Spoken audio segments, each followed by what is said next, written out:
I do agree with this point. Like, you're not going to be exceptional at anything you don't give a shit about to some degree. Yeah, that's true. Like, I agree. You're not going to be great at it, and you're competing against people who care about it, and they're going to beat you. They're going to destroy you at it. But there are, like, you combine all of your experience in all these commodity things to maybe find something that is, like, more specific to you, and the array of technology and distribution that exists now gives you a better shot at that. Not a guarantee. All right, welcome to another episode of Not Investment Advice. We've got the NII boys here today. Jack Butcher, Trung Phan, Bilal Zaidi. Boys, it's a philosophical discussion here today. Ideas that changed our lives. This was Trung's idea. Trung, what was your idea in mind here? That idea changed our lives. That idea changed our lives. Trung, you want to tell us where this idea come from before we go into each individual question here? Yeah, nothing crazy. I think we got such positive feedback on that the quit episode, even though it wasn't very super organized. But and in the past, we've had a lot of feedback on the single episodes. And, we like mixing it up. I think these single episodes about one topic are more evergreen anyways. People can go back to them. They're better for sharing. And I mean, you guys saw the responses. Every time we do these, we get very positive responses. But then we never actually take that signal to be like, okay, maybe we should do more of them. Well, I think the way to me, it was the first time we did literally one topic. I think the closest we did it before was the building versus betting one. You and Jack.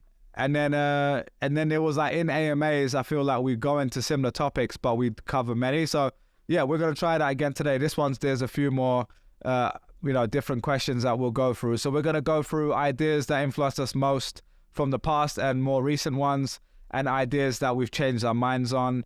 Why don't we just kick it off with the single idea that influenced you most? Trung, do you want to go? Let's go to you, because this was your idea. So I hope you got a good one. As we talked about in preamble, we're not just going to do one idea because it's too much to do a single. But there's a couple, and I've actually talked about this before. I think maybe wasn't that recent? It's 4 episodes ago. The meditation stuff, knowing that you can watch your mind, it just changed my view on the world. And for the listeners that may not remember or didn't listen to the episode, it's just like, it started from the Sam Harris stuff, right? It's like, you do this waking up app. Bilal has done, I know in the past you've done Calm. And what's the other one? Headspace. Yeah. I also did it at university with my Buddhist friend who was from Singapore, and he taught me what he would do every day. Mindfulness, being present, class, right? Man. That's amazing. At that age, being introduced to that is cool. Yeah, he was his name, big like S-Y, Shi-Ho, legend. Legend. It's just the idea, the being able to watch your mind. I don't know if that's an idea. I think the idea of mindfulness is the idea here. There's like, if you actually watch your mind, you'll see 2 things. One, you don't even control what kind of goes in there. The analogy I referenced in with the Sam Harris, or the one he uses often, is like, just listen. Listen thoughtfully for a minute. You'll just hear random sounds. Like, Bilal's probably hearing police sirens right now because he's always got police sirens. But here's the point. He can't stop from hearing that, right? It's not like you can hear that police siren and like, you can close your ears, but you can't stop that police siren sound from coming into your ear that first time unless you are literally wearing headphones. Sam Harris basically used that analogy for thoughts. If you actually just watch your brain, it's going. It's doing its thing, right? And understanding that your brain is kind of having these thoughts flow in and out, but then sometimes one of them will hit you and you'll be like, oh, and it just drags you in whichever direction, whichever emotion it attaches you to, right? I think knowing that that's happening is very important because it's the first step to actually like being able to manage the different emotions that pop up all the time. You're kind of just watching your brain. Listen, you're allowed to get mad. You're allowed to be exuberant. You're allowed to be happy. It's not saying you can't do those things. It's like, understand that often there are triggers for those things. Like, I know what triggers me. Like, I have certain family members that if they message me something, I will like, it could be the most benign thing. Yeah, it's just like, there's just so much built up history in it that you look at it and like immediately your blood starts boiling. Yeah, right? I know what you mean. You know what I mean? And it's just understanding that, like, you understand why it's happening, but also that it washes away. All these things just wash away. However angry I've ever been, however anxious I've ever been, and this isn't for everyone, right? Some people do suffer much more significant health-related mental issues. But for me, in my past, I've noticed that the angriest I've ever been or the happiest I've been, it truly does just, you go back to the baseline, right? And I think the mindfulness was powerful for that. So I'll put that one. That's great. Well, Trung, I think one of the, I can't remember if it was in the Sam Harris Wake It Up app or one of the Headspace ones I did in the past. But I think he talks about his visual of like clouds in the sky. Do you remember this one, or either of you? Continue. And it's just more about like the idea you said of like an idea or a thought that comes to your mind or emotion or a feeling, and you think of that like sky and a cloud just coming past. It's not about like judging or thinking, oh my God, that cloud's about to rain on me. It's just first level. It's just like being aware. Oh wow, I can actually notice that cloud's going past me. It sounds like very New Age Zen, but I think I can't actually remember the example fully, but that's what I remember from listening to a long time ago. Well, that's why I want people to separate. I think this is very important what Bilal said. There's so much entanglement and it's bundled, right? It's like you Buddhism just listen to the Chris Rock episode. I see it. There's a lot of bundling going on with the idea of mindfulness, but you can be mindful without any of the the thousands-year-old tradition of Buddhism or whatever religion that might be mostly associated with it. You can just be mindful, literally the act of being mindful. Yeah.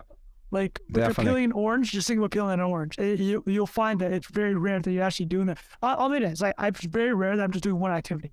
Like, I'm addicted to, like, not everybody works out with music, but I basically do some form of that, like double tasking with everything. And it's extremely not mindful and present, right? Yeah, completely. Jack, do you do anything like this? Or when he talks about mindfulness, does anything come to mind for you as well? Because I know it doesn't have to be that you're meditating for 20 minutes every day, but just curious how you think about that as well. I did me and Celia did transcendental meditation. You know that one? Yeah, the Illuminati one, yeah? No, is that the ringing or the one where you say one thing over and over and over? The same mantra over and over again. Yeah, 20-minute. We did went to the place in New York, got this. That's amazing. I got a certificate Jerry Seinfeld somewhere. does that. It's good stuff, man. It's good. It's quality stuff. It's like, you definitely notice a legit difference when you stick to it.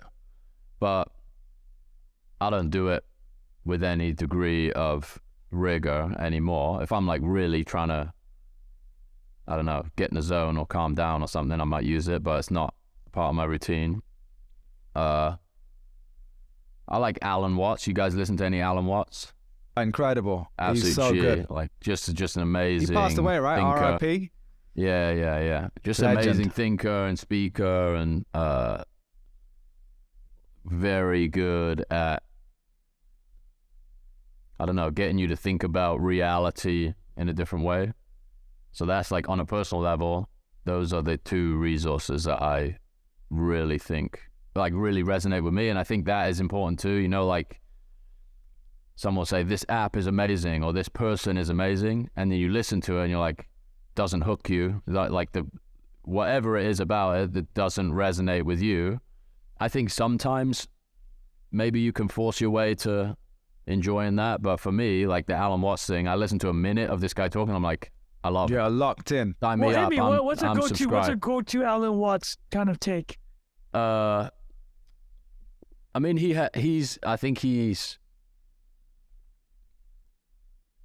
I wouldn't even describe them as takes, I guess. I think like the interpretation, a lot of his stuff is like the reinterpretation of religion, or like how the ideas that have been enshrined in all different religions are based on some like natural, like something that is naturally consistent across the human experience, right? So talk about like this principle from Zen Buddhism versus this principle from Christianity versus this principle from Judaism, why these ideas have lasted such a long time, why they serve so many people.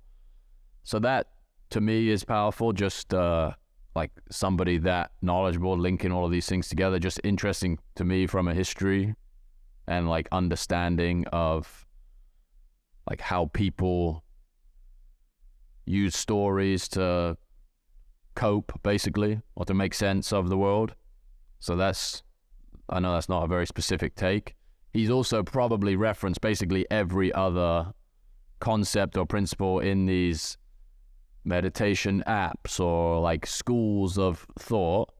It's all just like branding of a different, like a different natural process, right? Just like reinterpreting ideas that have been around thousands of years. And I think great communicators are able to, or great communicators who have studied this stuff are able to just get you closer to this state of appreciation, gratitude, calmness, whatever it might be, as a function of them just like having such an articulate way of describing how your mind works, how the world works, how you interact with people. So I just think he's amazing at that. I don't know if there's any single idea, but I love his stuff. And trying to think, there was another part to the original question, wasn't there, or not? Yeah. So I guess the question was ideas that kind of changed the way you thought about stuff from the past, maybe, and then one more recently, if any of those come to mind. This is more personal stuff, or this is anything. Yeah, I mean, it could also be personal versus work, business related. If you want to split it that way, whatever. If anything comes to mind, if you need time to think as well, I can. Rattle off something. I mean, I think we've talked about them. We've talked about them hundreds of times on this podcast. Just the ideas of judgment at scale, like the way in which just grinding at something has one function, and then stepping back and thinking more rigorously about how to get to the next level, whatever that might be. You know, what got you here won't get you there. I think that with the exception like a few pieces of writing, there wasn't like an complete aha moment for me, but just like looking back at different stages of my career specifically, there probably have been like order of magnitude leaps in understanding after like really trying to stick to something and uncomfortably so. One idea that I didn't even implement, but just the overall premise of this, you know, Naval wrote about this. It's like if you like set yourself an imaginary hourly rate. Oh yeah. And that, like, I wouldn't. Oh, that's a powerful idea. That's a good one. Yeah, I'm not even. I don't do it. But it's like, if you were like, even if you act on that with 5% conviction, 10% conviction, it just changes the way you think about stuff, right? And if you're trying, like, if time is the currency that you're trying to maximize, then that frame, every time you think about how long you're spending on something and how it serves whatever it is you're trying to do in the broader sense, was a very powerful idea to me. Wait, Jack, can you tease that out a bit? Can you tease that out? What the exact? So, like, say for example, a consultant makes $200 an hour. Like a brand new. Okay, so what you're saying is you're assigning yourself a dollar value. It's like, I'm pretending as if I'm worth $5,000 an hour, and that's how I will conduct my life. Something like that. Right. Yeah. Like, I think the most practical examples is like, there's a lawn mowing company here that will mow my lawn for $50, right? Or I can go out and buy a lawnmower and it will pay for itself technically in 4 mowings, right? But I'm going to do a shit job and it's going to take me half a day. I'm going to get sunburned. I'm going to like run over the wire at some point, you know? Sunburned Jack, it was hilarious. Sunburned Jack. This is going back to like Adam Smith, like exchange of value. You do what you're good at. This is why we do these podcasts. We need the Adam Smith reference. Yeah, there we go. Need to get back. This is go. why. Yeah, go. I love it. If you make your money from shit posting on Twitter, let's say, don't be spending half a day's time like painting your house, unless it's something that you're like specifically wanting to do as a you like enjoy activity. it as like a craft or as a hobby or whatever. Yeah. and this is such a controversial subject for that matter, because it's like, oh, you're just gonna, you're not gonna do anything for yourself. But the idea that somebody else is better at that than you, and the exchange of value that happens as a function of you like saying, you're good at it, you do it, I'm good at what I do, I'm gonna do that. That idea, especially like for people that did not grow up around that idea, right? A lot of people never encounter that idea. It's like the hourly rate is how you think of what you're worth. And in so many cases, that's like such a poor proxy for the value you create. It has a function, and I think for so many people, if the trade-off for that is worth it, like if I know I'm going to make X amount this month, and this is the thing I have to show up and do every day, it does feel to me like we're uncoupling from that more broadly as an economy, right? As a society, salary as everything. Addiction. We always talk about sugar, heroin, and salary. It's like that comfort, that quote unquote safety in your brain is making you accept, to your point, this much lower hourly wage than what you produce, of the value you actually create and the value you could create. I love this. And like, I also had this massive respect after I left my agency job for all the work that went into building up those companies. Like you can be, or I'll talk about myself, not generalize here. Like I'm fucking making the most, I'm doing something so valuable here, I'm just going to go out and do this by myself. This is a piece of piss, right? I'm just going to start my own business. And then you realize the other parts that you had missing or whatever. Man, there's like hundreds of thousands, millions of hours of work that went into building that name, making those relationships, having you tapped into that network, and them paying you 20%, let's say, whatever, of like, or they make a margin on paying you, right? Like they're not going to pay you just for the crack. Like they're making money on you being there, right? Yeah, I remember when the New York Times had this thing, this came up as well. There was a New York Times article and Jack went off. That's why I brought it up. See that reaction. Jack was like, do you understand how businesses work? But go on. Yeah, sorry, go for it. That's like the most classic labor trade-off, or the most classic value trade-off in the world, right? It's like, and in certain countries, there's like a bunch more protection on that than there is in the States. It's like, you're going to have this is the arrangement we have, and if the arrangement changes, I have to give you 3 months notice. That's completely different life mentality, safety net, mental model for how the world functions. Right? It's like, I know how much money I'm going to make next month, so I know how much I can afford to spend on this. It's just different. Yeah. I think that's a good one. Well, I will say, I think we've discussed this before, but I will say the flip side is that to actually have the humility to figure that right number out, especially when you're starting up, because the flip side is you're someone who's just like finishing school and you think I'm just using an example. I'm not saying everyone finishing school, but you think you're worth more than you are essentially. And you're like, well, I've got a 10K an hour rate. That's how much I value myself. And then you go into the market and it humbles you because they're like, the market tells you. Yeah, the market tells you your rate. And that is another thing. It's like there's proxies where you say, well, have I ever been paid this amount before? Or if I offer someone a service for X amount of time or money, will they pay me for this? And that is an actual market rate of what you're being paid. Now, if you're trying to build a company and that makes X amount way more than that amount, then that's a different kind of equation.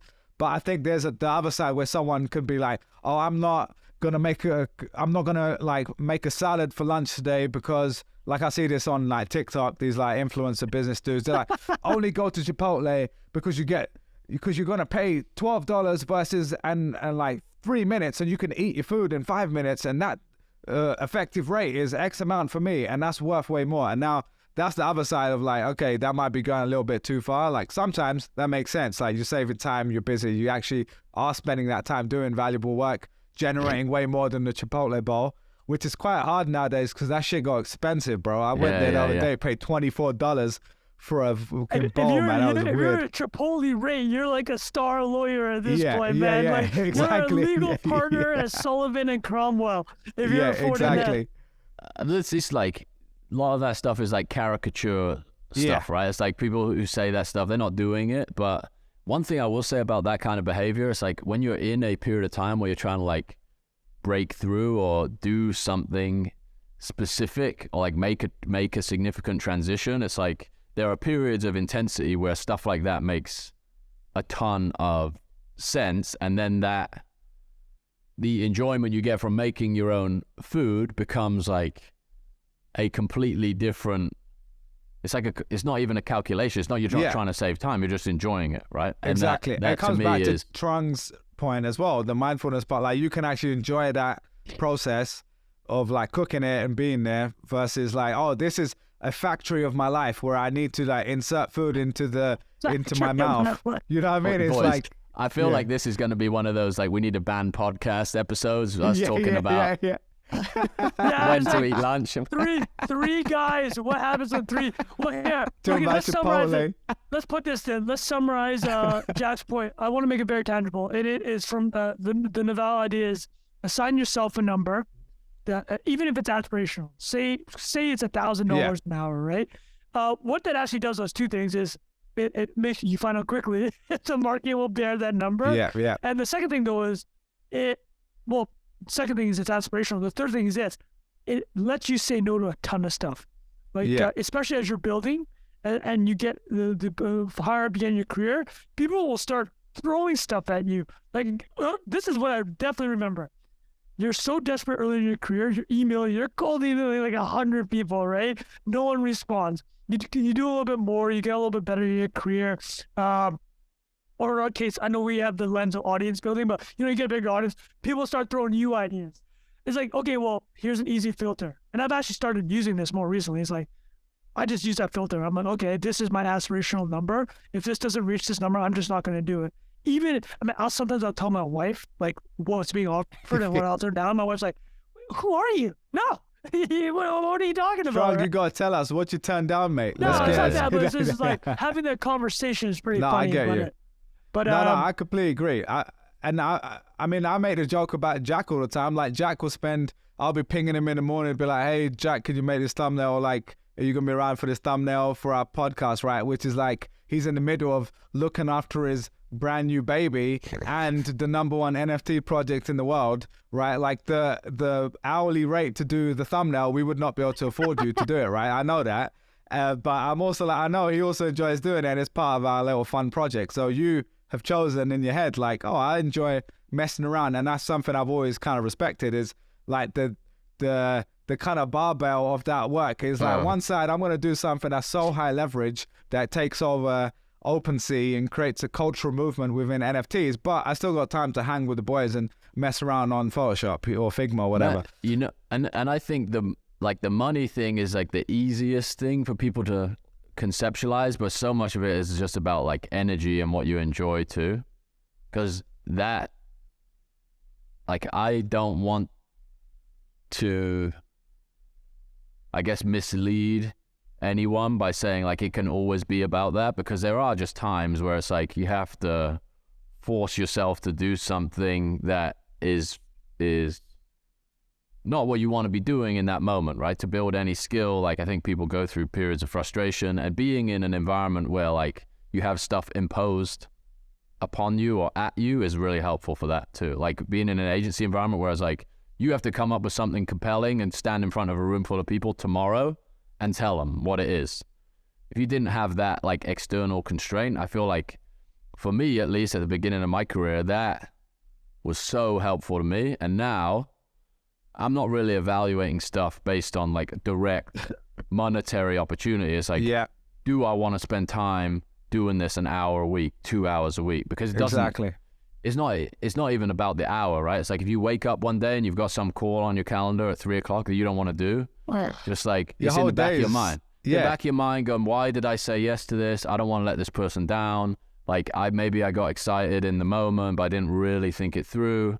And that just takes so long to get out of that behavior, especially when you're coming from this place of like corporate trying to get opportunity, right? Like, I shouldn't say no to anything. I think this is Branson or somebody else. It's like, say yes and then figure it out, right? If you're in a situation where you don't have stuff flying at you, this is another Naval'ism, is like the pendulum eventually swings. We have 100 times more opportunity than you can say yes to, so it all becomes about judgment. And I think that is true on the money-making component. It's like there are some opportunities that will yield a better return than others, but it's also, if this thing is gonna take up even 10% of your brain power or your subconscious, the stuff that you could be using to work on things that you care about, those trade-offs are obviously, there's no rule for calculating that, but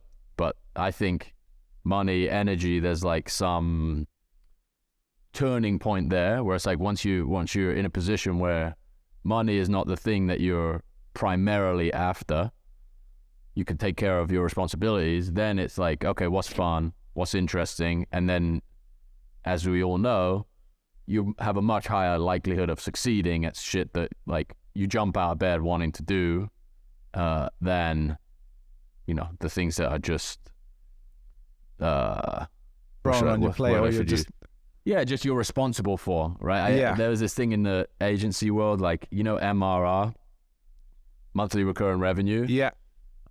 So a friend of mine, we always used to have this joke, monthly recurring responsibility. Yeah. That's it's something true. Michael Scott would say. Monthly recurring revenue, more like monthly recurring responsibility. Yeah. And that's just like a terrible admission of like, if you're in the service business world, and some people's personalities are cut out this way, right? Where it's like that fires you up, or that like keeps you accountable, things of that nature. But other people doesn't work that way. So it's like all these experiences is help you figure that out. Well, I think, Jack, you both kind of touched on ideas that I had written down, and I'll try to add a new one in a second. But like the ones I had written down here that genuinely kind of like really made a big difference in my life, like the mindfulness stuff, 100%. But also like the energy part, like specifically as it relates to work, is what you just said there. And you said something about money and energy, and if like the idea of like money is basically stored energy, like you worked, like energy, you spent energy on something, they paid you for that amount of time and energy, or the energy that you created, the value you created. And then on the flip side, like when you are hiring people, like you're going to pay someone with money, that is their energy, their workload, essentially. That kind of idea was kind of flipped something for me. But more importantly, it was once I had established myself enough that I could start to, that pendulum, like you said, swings. That's when I was like, okay, I don't want to do work anymore that I just hate doing, right? That's like, and it sounds very Charlie Munger frameworky, but it's actually a useful concept. The idea of like anti-goals. And it's like a lot of people think about, oh yeah, this is what I want to do in my life. But it's actually very difficult to know what you want sometimes. But it's much easier to know the things you hate doing and you don't want to do. So that similarly ties in with the energy point. So what I've been doing for the last like 4 years is 100% optimized towards energy. Like what is it that you hate? What is the one you hate the most? Well, like this literally came up this morning. I got a message, and hopefully he doesn't listen to this, but if he does, like I'm referencing you. But no, it's not like anything personal. But you just get a message from someone, be like, hey, can we jump on a call? And I have this thing with like you just said, I don't want to jump on a call unless I need to be on a call, right? Like, and it's not like my client or something. This is like a potential client who I spoke to 3 years ago. I was kind of doing a favor to my friend who invested in the company, and they're like, oh, can you speak to them? They don't know much about marketing yet. And I was like, all right, yeah, I spoke to him. And I looked at my notes, and it was from 3 years ago, and it said something like, oh, like not the right fit for my like agency, basically, right? So I was like, all right, cool, but I can have a nice chat with an entrepreneur, do this call. But then he just 3 years later sends a note being like, hey, can we get on a call? I'm like, what? Like, there's no context, like why this requires a call in the first place. It's not like, hey, we're looking for a marketing agency. Would you guys like to help us or something like that? So then I just sent back a few clarifying questions to be like, oh, are you looking for this? that's what we offer. Secondly, this is a minimum of how much we charge, basically, pretty straight up front. And like essentially saying, if this isn't within, you know, your range, like there's no point us jumping on a call. And that to some people, that's kind of like rude. But I mean, I said it in a fairly nice way, but that's actually, I'm respecting his time as much as my own. But that idea of like 4 years ago, I would have said, oh, I'm just going to jump on a call. Like maybe something will come out of it. And all that would have happened is I would have blocked out a part of my day, which meant all the other tasks I was trying to do, or going to the gym, or going for a walk, or doing whatever else I wanted to do, didn't get done. And now my day was like worse because of a 20-minute call. And that for a lot of people is not the right thing to do, but for me it is. And so, go, Jack, you got a thought there, go on. No, I was just agreeing with you. I think like it's mental how much that can drain completely the time that you're not even spending on the thing. Because my loop in my head is like, why did I agree to this? Why did I agree to this? Yeah. It's like the self-talk. You're like pissed off with yourself. Yeah, for sure. 100%. And like, oh, can I show you a demo of this thing? Or and some people will be relentless on it, just like really, really not give up. And in some cases that like, I've given in on that eventually. I'm probably like setting myself up here, but like sometimes you get enough compelling communication that you're like, all right. Here. Yeah. All right. No, you don't want to. I agree. Jack's brought up such a good point. There's like a level where I respect relentlessness. I've been on that side too, and I still am on that side in many ways for certain things. But also, listen, it's a two-way street. This is not necessarily an idea, but people that are doing this understand this. I can also say no. And you should not be offended if I say no, right? Yeah, of course. Especially, and this is something I probably will bring it up because, I mean, this is corny, but fatherhood and being a parent, obviously, just changes. And the reason I didn't bring that up is the idea. It's not necessarily an idea. It's just your entire perspective. Everything completely changes. But yeah, my framing of almost everything now is like, listen, here's a pie I have. Like 80% of the pie is for my family. This is my time pie. 10% of my time pie is to be an absolute idiot on the internet, okay? And that means there's 10% of my time pie. I was going to ask, that 10% sounds very low. The number, guys, you know what I'm saying? We'll call it 60, 30, 10, okay? How about that? Okay. 60, 30, 10. 60 is fucking around on the internet, yeah? No, 30. So what people have to understand is this. You're fighting, not even fighting, you're asking for the last 10%. So I'm trying to fit in White Lotus Season 2. Oh, yeah. I'm trying to fit in LeBron and Jokic highlights. I'm trying to fit in, like, eating out with friends or meeting up with somebody. Well, you cut off, Trung. You cut off. You were right in a great point. But, I'm sorry, man. Like, that bar is like 10%. Nothing personal. Let's say it's nothing personal. No, you're right. And just to finish what I was saying on the energy thing, too, it's very similar for me on the energy thing because basically what happens to me is, when I was at Google, there was actually there's like 2 courses that are the most oversubscribed. There's like a waiting list for like over a year because it's so helpful. They sound like 0% interest rate, phenomenons or whatever, but it's basically a mindfulness course at Google, and it was called Managing Your Energy, I think they called it, but it's essentially a mindfulness course, and it's like, I think like 3 days or something like that. And you're with a group and you'll just see, I don't know, Jack, if you ever saw this, but on the High Line in Chelsea, you'll just see a bunch of Google nerds doing those slow walks across the High Line because they're like trying to do a mindful walk. And I'm like, I'd see out the window and I'd be like, what are these idiots doing? And then I did it and I was like, oh, I get it. I get what they were doing. And it's like this intensive, like, it's a course that someone externally comes in and teaches. And it was actually, honestly, really, really amazing. Like, and I actually really respect that Google allowed us to do that for 3 days because they were really investing in like the people, not just for their immediate jobs. Right. And it was all about understanding that concept of like how you manage your energy from the tactical stuff, looking at your calendar and seeing what things actually give you energy, but also like people and tasks. Like if there's certain people that are just, that draining energy, and we all have those like friends we might have had from home or honestly family members for a lot of people. And you know, obviously, like family members, maybe you're not going to never speak to that person again, but there might be ways, like Trung said earlier, that you can manage that a little bit better. Or you call them at the time where you're ready for that. You're not calling, like I've done this in the past where I called, you know, family member like before doing the podcast, and it just threw me off completely. And I was like, not in the right frame of mind to do the podcast after, because I was like, man, this is. You know, it's like eating a burrito. Yeah. It's like eating a giant burrito before the podcast, right? It's like, you're just like, this will ruin the next app. It's like getting a 6-piece a bucket from KFC before a podcast. That's the awful just about idea, to right? drop off that energy. Yeah, and honestly, obviously, it's not always like that, but sometimes it's just like controlling what you can control. And like, so that thing definitely has made a massive difference to me as well. And I think if people are in a position to be able to do that, I think everyone is in some sort of position, but if you've got like responsibilities in a job, you can still do it on a different scale. Like you're looking at the stuff you're doing in your job and your family life. And a lot of the time you're realizing you're oversubscribing. You're saying yes to too many things.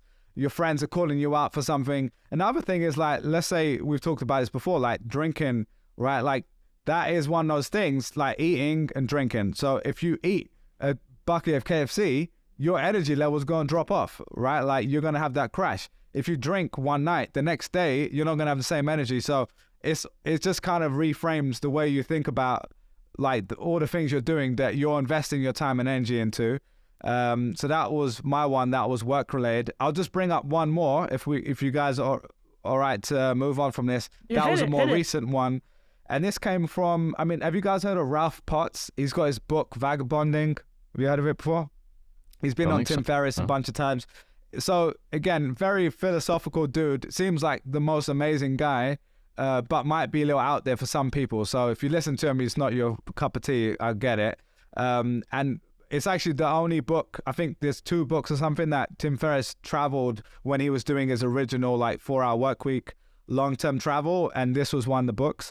And he was on his podcast recently, and this kind of really resonated with me. He said, walk until the day becomes interesting. And that idea was like kind of really hit me. One, because I was literally walking while I heard it.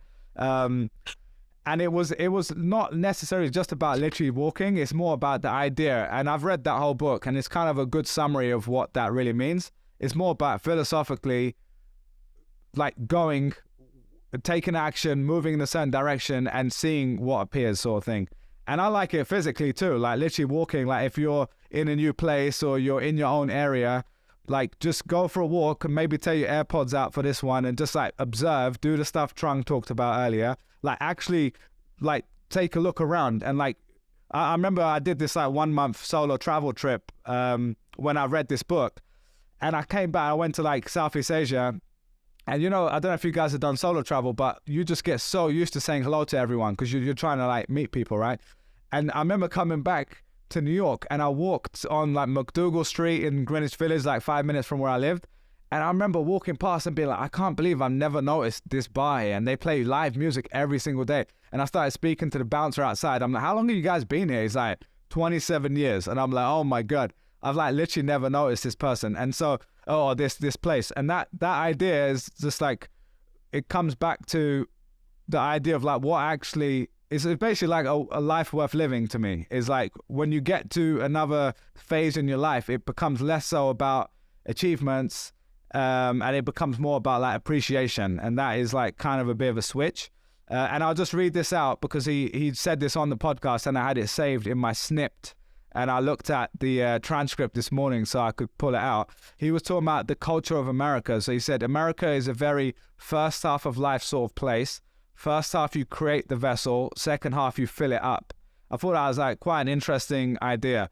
And the idea of like achievement versus appreciation, outcome versus awe, building a life you want versus living the life you've built. And again, that might be like cheesy to someone, but like, I think it's actually quite a profound idea. And this is not to shit on America because I live here and love it, but on average, the idea, if you compare America to Europe, right, like you create the vessel. This is here, you come in here, you make your money, right? You're creating the foundation for your life. And if you told me in the second half of your life you go and enjoy yourself and live in Europe, let's say, I completely get it. Because if you go to Italy or Greece or any of these places, those guys might be making 18K a year, but they're living the best lives, man. They're sitting there with their boys, having espresso, sitting outside, they're playing games, they're just talking, they're watching sports, they're cooking for 3 hours.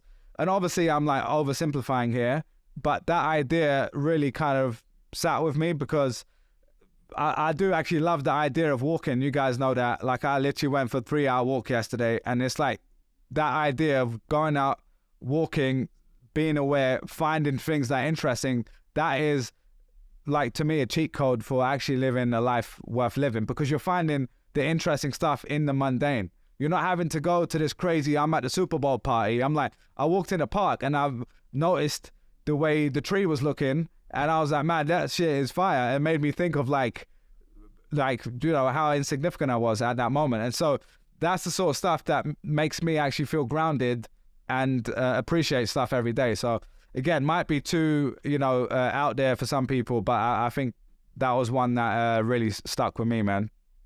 No, that's respect, dude. Not too out there. Not too out there. Yeah. All right. Did both of you give two? Trung, did you have one more? Because I think Jack was giving a... I can say a quick one, like more recent. Yeah, go for it. I mean, this one's not new, but I've been thinking about it a lot more. Is this the idea of the spotlight effect, where you think people are judging you way more and thinking about you way more than they actually are. Oh, that's a great one. Yeah. You know, this is really tied to mindfulness too. Though, it's like, think about how chaotic just watching your mind is. That's like, everybody has that going on in their own lives, right? And like, they literally don't care. Like, people do not care. And if they do care, it's for a split second about, you know, what you might seem embarrassing, or you think you flawed, that you think you're being judged. The reason why, listen, they might care for a second. The reason why they really don't care is because they got their own shit to worry about, right? That's true, yeah. And, you know, like, when I mean, this has happened to me quite a bit. Like, I'll eat a nice Indian restaurant, and Trung Phan gets some stains on his clothes quite easily. You walk around, you got a nice curry stain on your shirt. You're thinking everyone's That's why you need to do notice, Jack's topless curry. You just wipe it straight off, mate. You know. That's facts. No, but I mean, like, it's like you walk around thinking everybody's gonna notice that. No one's noticing. No one fucking cares, right? And that's the spotlight effect. It's like we just way overside how much we think people care, because we think that they're thinking with our context and our point of view, in the sense of, oh, this person has Trung's brain, so he cares what Trung is looking like right now, right? But they don't. And that's doubly powerful when you're just trying to be an idiot on the internet every percent of your life, right? Because you're being judged in every second, or you think you're being judged because you're getting these quick hitter replies in your tweets, but nobody cares. So that was one I've been thinking about a lot more. That's a good one. Yeah, like, I didn't know it was called spotlight effect, but that's a really perfect way of putting it. Definitely.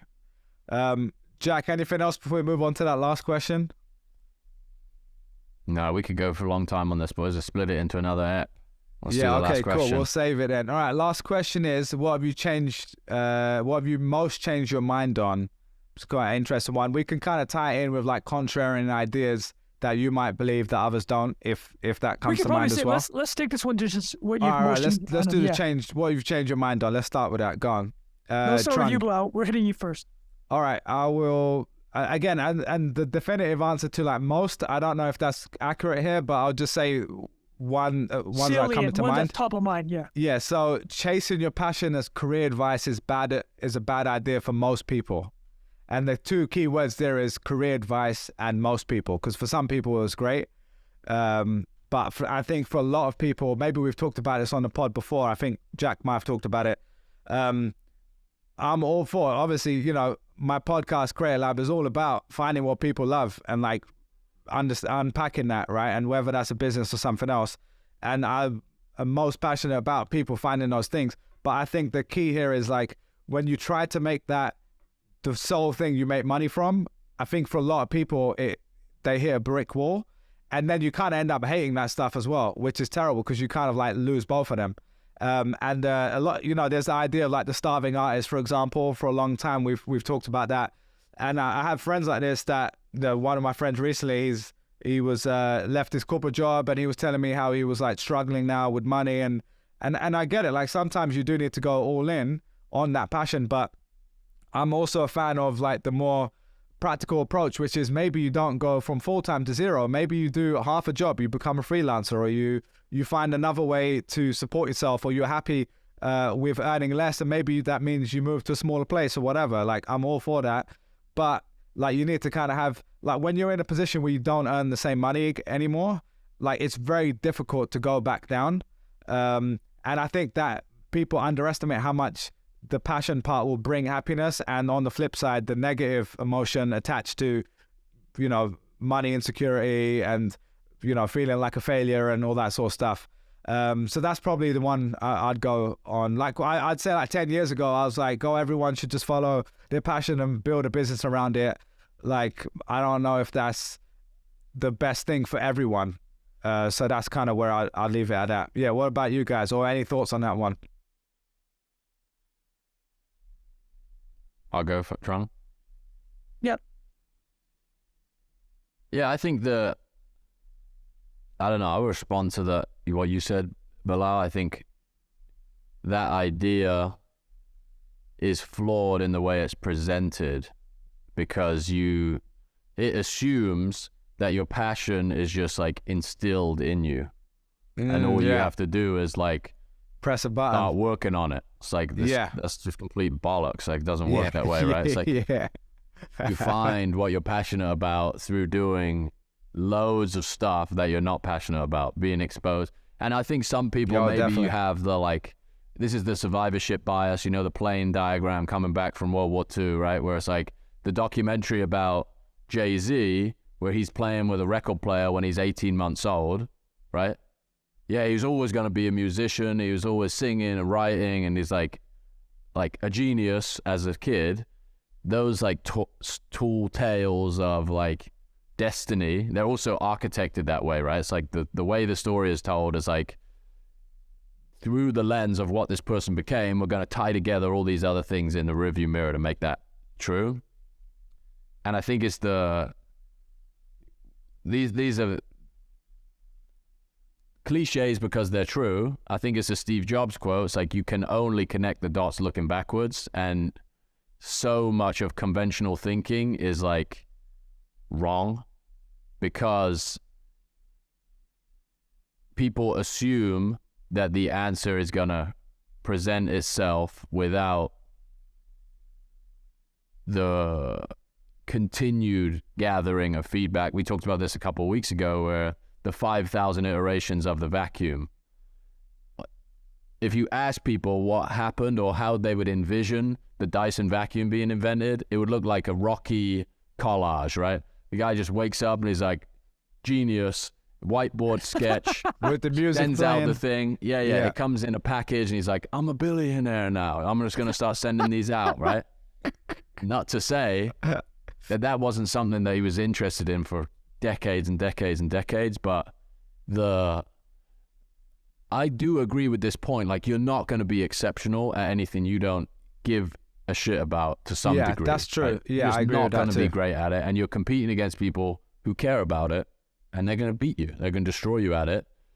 But there are, like, you combine all of your experience in all these commodity things to maybe find something that is like more specific to you, and the array of technology and distribution that exists now gives you a better shot at that. Not a guarantee, right? But throughout history, like, you know, Trung's career, for example, it's like 20 years ago, it would be like, yeah, you're living in your parents' basement doing what he's doing, right? His mom's bringing down the hot dogs, like, Trung, come on, get out of here. I mean, go to law school, go be a doctor. But now he's like one of the biggest names in business news in the world. Yeah, business news. Yeah, that's brilliant. Lowercase J journalist. But it's a combination of the, like, and I'm speaking for Trung here, but I could do the Jay-Z thing with Trung, right? I could say, moved to Thailand, was a degenerate, and met a bunch of interesting characters, and got exposure to all, like, Oh, yeah. The depths of humanity, and then worked at a bank, and then did this. Depths of Right? Is that humanity is accurate? great. No, you're right. Yeah, Vietnam said Thailand, but that's correct.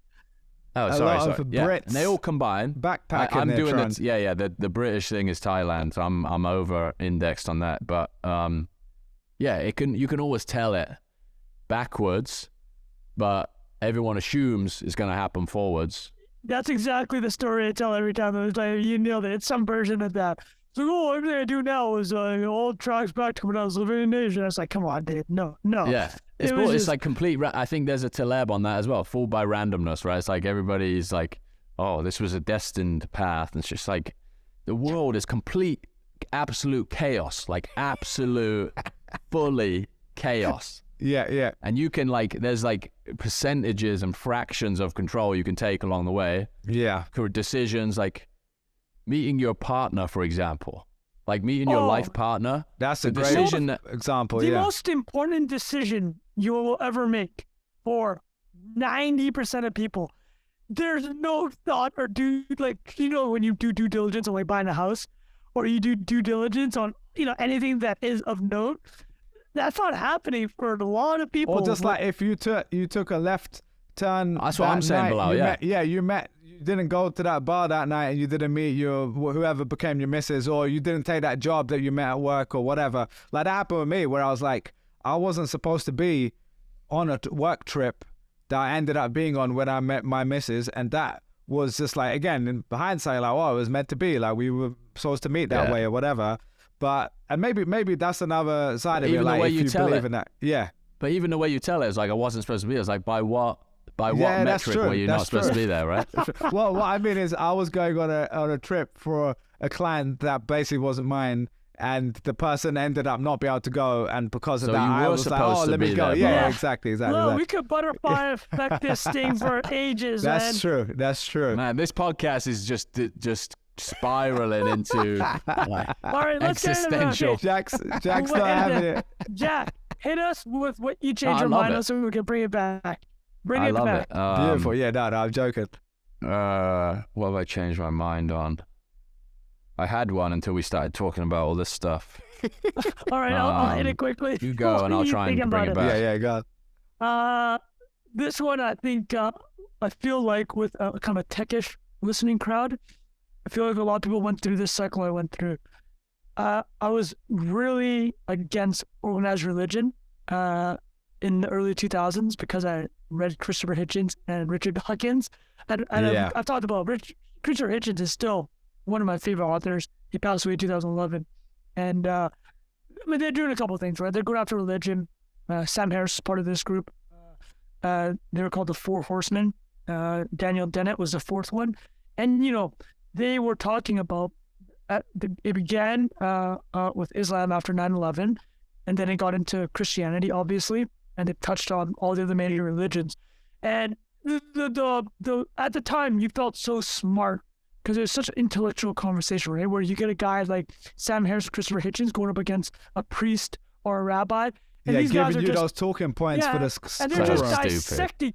They're dissecting like the quote unquote logic of this other Prove it, bro. individual, right? Yeah, prove it. Yeah.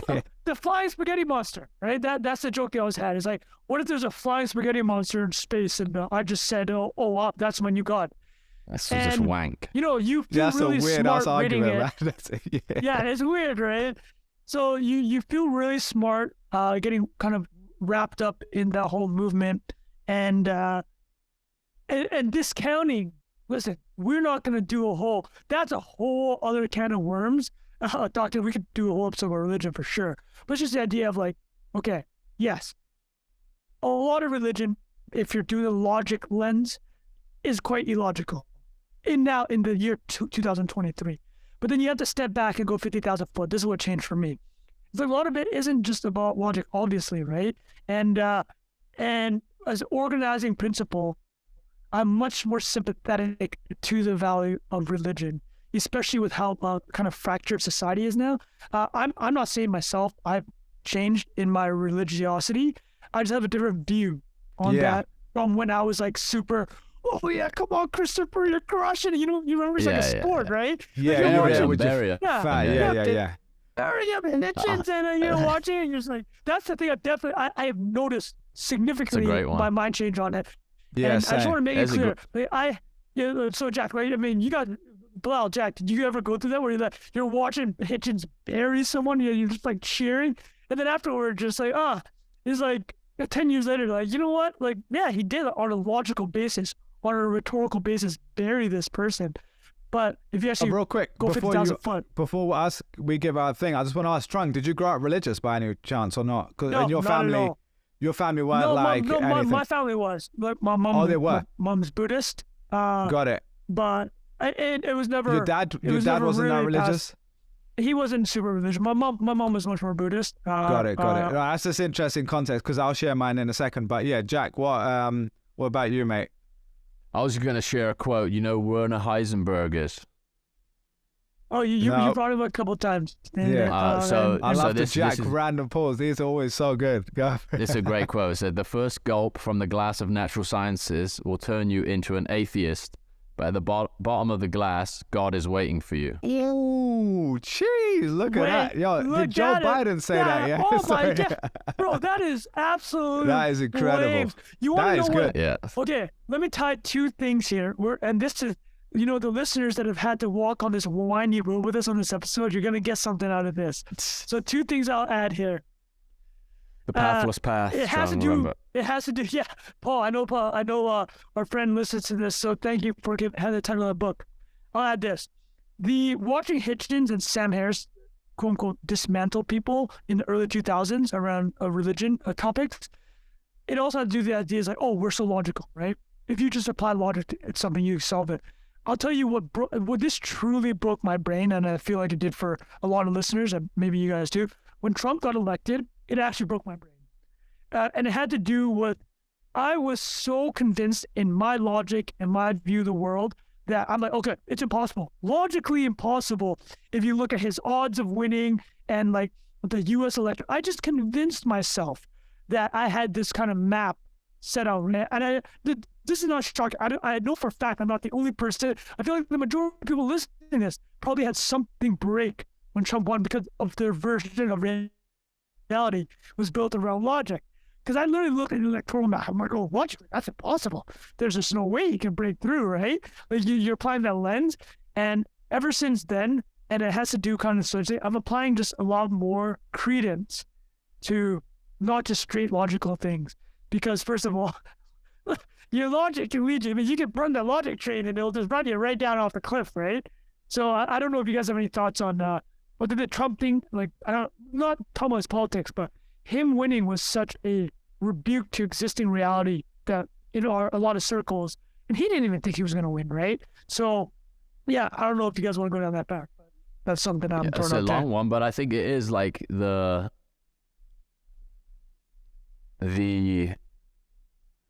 maybe chaos is not the right word, but the internet becoming more of a like bottom up disseminator of information made the world feel way more chaotic.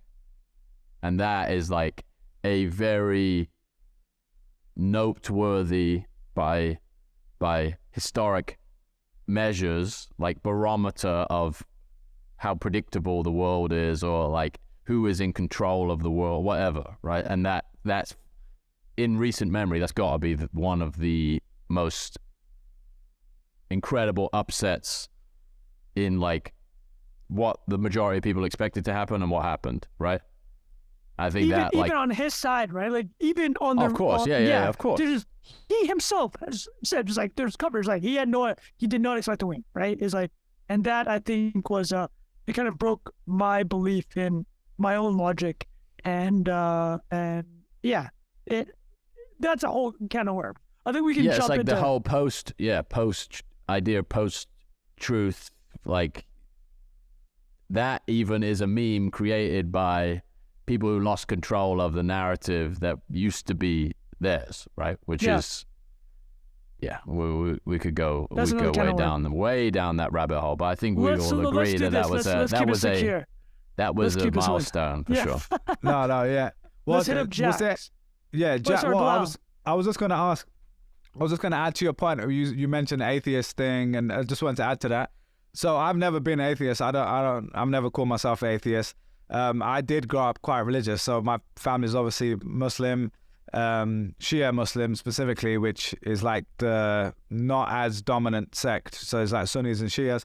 And so I kind of always had that of like, oh, ours is already a little bit different to even all my friends in school. They're mostly Sunni. So there was always this like, oh, well, they don't really get that part of me, whatever. And then over time, as you kind of learn more and you get older, you kind of like question things more, whatever.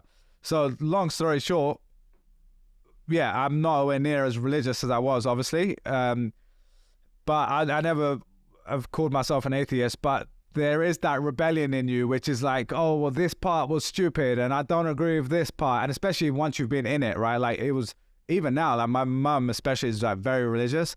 And so just there's these like fundamental differences, the way we see the world, which is for a lot of generations have that, right? Like you see things differently to your parents, they see it differently to their parents. But when they see the world as like, if my son doesn't believe what I believe, he's going to hell, and I don't want him to go to hell because I love him, that like switched to me, like made me a lot more empathetic to them when I would speak to them about some of that stuff. And because before I'd be like, Mom, I don't agree with this part and I'm not sure about this part. And then we'll just end up arguing. And now it's more like, okay, I respect what you believe. And I know, like, if I was you, I'd think the same. And I would be worried about my son burning in hell. You know what I mean? So that gives you a bit of a perspective of that was something that changed for me. And it comes back to your point, Trung, around like kind of respecting religion in a way. Yeah. But whereas for a while you kind of disrespect it almost. And then coming back full circle to say, even if I don't believe every single part of this, whether it's Islam, Christianity, Buddhism, Judaism, whatever, there are these ancient stories that we all live. And actually, like Jordan Peterson has a whole like lecture series on. Yeah, he's really repopularized the idea. And I think a lot of it, honestly, for me personally, came from watching some of those. I was like, oh yeah, I didn't think about this archetype that we have in every story and in a Disney princess movie and in Star Wars. And we are all grown up with these characters that have come from, whether that's Christianity or, for me, a lot of stuff from Islam as well. So I think more it's given me like a lens to look at the world and say, and actually a guy I had on the pod, Ryan Beagleman, great dude, he started Summit Series, if you guys know that. Like really dude, yeah. Smart, fun, interesting guy. And I had lunch with him and we were talking about religion. This came up and he was basically talking about like tapping into some of those old kind of like things I learned growing up. And it's like, even if you don't believe it, like there's a power in like this ancient stories that you've learned. And a lot of people now are seeking that, right? Like they're going to yoga and they're going doing meditation, whatever. And he kind of reframed in my head that I had 18 years of learning about spirituality from a completely different lens that most people don't actually know about here. And I remember like taking something from them and being like, oh, that's actually really cool. Like, even if I don't fully believe X, Y, Z, like what if that story was real? How would I behave in this moment? Or what about like, we talk about mindfulness. There's a musician called Nusrat Fateh Ali Khan who's like growing up. That was, I mean, in any Indian or Pakistan listen to this will probably know him. One of the most famous musicians who does Qawwali, but it's basically like spiritual music. And like now I can listen to that and tap into this trance. And I didn't have that for many years until I like kind of reframed it. Because to me, I had positioned it as this religious thing. Whereas now I'm like, oh, it's just kind of like a spiritual, cool like vibe. You know what I mean? And I can take that energy that I want from it. So I'm now, I think in this stage of my life, have looked at that and other religions and seen like, oh, there's actually some beauty in them. And all the criticisms that we all have of like causing wars and people arguing about stuff, those are all valid too, but they can be both coexist sort of thing. So yeah, I just wanted to add that to Trung's point because I kind of feel very similar to it. Yeah, go for it, Jack. It's basically the midwit curve, boys. Stuff. Yeah. That's literally it. That's a perfect. And when you're stuck in the middle, just like, this is not real. Yeah. That's a great way to put it. Jack, did you grow up religious at all, by the way? Church of England? No. Well, technically, but not like practicing. I was christened, and go like Christmas and but nothing like, not a big part of my life at all. My grandparents, a little bit more than my parents and their grandparents, you know, just, Yeah. I think that's true of demographics in the UK, right? Yeah, it's just sort completely, of tailing off. Though it's interesting because isn't there like a resurgence of like Gen Z becoming, like there's a segment of Gen Z becoming religious again. You know, like they've got the Bieber Church and all that stuff popping off. Another plug for my sister-in-law wrote a piece on this. I'm going to forget the details, but you guys see that story of like the lock-in at the church on some university campus? No, I didn't. No, what happened? I have to look it up. Yeah, it's all right. Go and pull it up. But anyway, it feels like pendulum swinging, right? It's like culture and all of these devices, stories, narratives, cultures are like products of consensus more globally, right? Or more like in a more macro sense. So it's like we all believe that we should conduct ourselves this way. And these principles and this way of life has been net positive for a group of people for a certain amount of time. That's the only way it stays a thing, right? It's like it has to survive. The narrative has to survive by like benefiting people over a period of time more than it doesn't. And then feels like they just swing back and forth. And I can see that happening. Like we have no macro view on this at all, right? You just assume like the trend that is occurring within your lifetime is the trend, and in many cases that's not true, right? These things and ebb also and flow by location over and massive age, amounts of time. Yeah, and like if you just think majority of the world probably is still more religious than not, right? Most I would of imagine the world believes in a god or some form of higher power, and it's like that. I remember, like you were saying, like when you're 21, you're like, oh, well, that's like, you know, we're in the West. We're like the people with all the science. And we've gone to all these... Ricky Gervais is funny. Yeah. Ricky Gervais is funny. Things you change your mind on. Ricky is funny. Ricky is he's funny, incredible. though. He is, man. Like, I was like... He's the best. If anything, Ricky Gervais was like a religious figure to me when I was growing up. Yeah. I'm watching The Office on repeat fucking 100 times a week. Yeah. I'm like memorizing every line of that. The Church of I'm like, the this Office. is the same thing. Exactly. Yeah, it's a him. It's you're just repeating it, yeah. But yeah, no, I think that's an interesting one. I didn't think we were going to take it there, boys. But yeah, we did it here. So anything else from you, Trung, on that one before we cut it out? Well, did Jack want to finish off with this idea? I got nothing else. Well, I changed my mind on. Yeah, if anything comes to mind. One thing that comes to mind, I think, is like the intensity of like. There's this one tweet. This is going to be a left field plug, and if like the overwhelming like over optimization of habits and things of that nature, right? Like that really has become a part of culture, especially like the areas of the internet that we hang out on, right? It's like there was this moment in time, I think COVID was a huge rocket ship for that too, is like people just, and this is like fairly closely linked to what we were just talking about, like routine, like community that religions often provide, like habits provide structure, things that people will wake up and be like, this is what I need to do to like stay on top of my situation. And I know I oscillate between these things. Like some periods of my life, I'm like, I need to get like super dialed in and be like, I need to do this every day. This is the structure of the day. Ding, ding, ding, ding, ding. And then other times I'm like completely abandon that, where it's like, and sometimes I do my best work in those moments where I'm like, don't have these rigorous boundaries. Oh, I can imagine, especially for creative stuff. Yeah, it's like if you're like, I'm going to sit down and write, and this is two schools of thought on this, right? Like some people are like, plumber, you don't get a plumber's block, you sit down and write.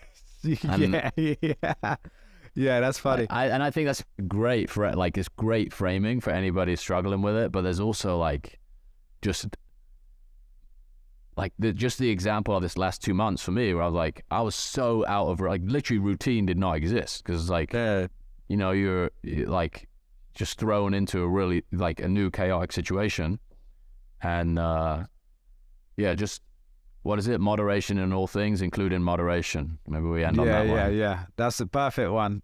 That's a good one as well. That's a great All one. right, boys. I think we've been here for a marathon session here today. So yeah, I hope you guys enjoyed that.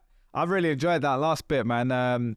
This style episode, I definitely think is like conducive to having good discussions and bringing up stuff we weren't expecting, which I think is what makes podcasts interesting. So yeah, let us know if you found this one interesting or fun, what you liked, didn't like. We're always experimenting, so let us know in the comments on YouTube or in Telegram or Twitter. And anything else before we call it a day? No, like that's I said great, before, man. I think we measure the success of this based on whether or not it gets clipped. And suggested There we go. Yeah, we ban podcasts. Yeah, exactly. That's the way to do it. Thanks everyone for listening. We definitely this has been a fun one. All right, thanks again for being here. We'll see you guys next week. Cheers.